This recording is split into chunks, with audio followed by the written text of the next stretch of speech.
করা বাড়ি, এটাকে একটা গৌরবের কিতা আছে। টাইলসের মধ্যে তো মানুষ মুতেও, পেশাবখানা বাথরুমে টাইলসের মধ্যে মুতে না, তো টাইলস এটা একবারে বেড়াগিরির কিতা। টাইলস কি স্বর্ণ দিয়ে নিয়ে বানাইছে?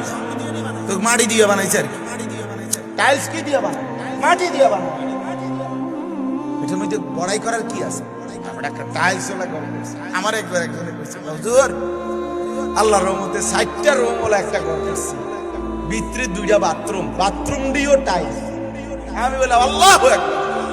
চাচা আমনের কপাল, আল্লাহ দিছে আমনের।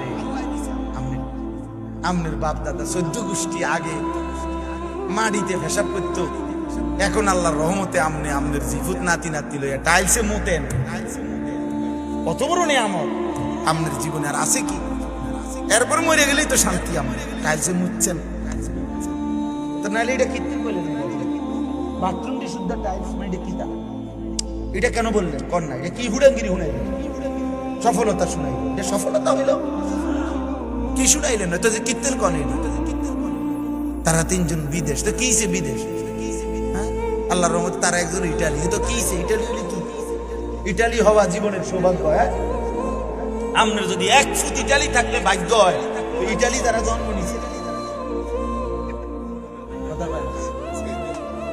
যারা জন্মসূত্রে ইটালি থাকে, যারা বাপ দাদা 14 গোষ্ঠী ইটালি, হেরা তো সান কপাল। তারা তো মনে পুরাটা কপাল, আর আগরা না কোনাই মুখ নাই। তারা কি কপালের, আল্লাহু আকবার, কি ভাগ্যটা তারা! তারা তো ইটালি জন্মই নিছে, অথচ তারা তো বেঈমান। বেঈমান না? তারা খ্রিস্টান না? তারা কাফের না? তো ইটালি সৌভাগ্য হলো কেন? এক মুমিনের কাছে তো মদিনা সৌভাগ্য, এক মুমিনের কাছে কাবার কালো গিলাফ হবে সৌভাগ্য। 60 বছরে 3 ফুটের 6 ফুটের বিদেশের টাকা জমাইছে বড়া। 60 বছরের ভিতরে 60টা মাইয়া বিয়া দিছে।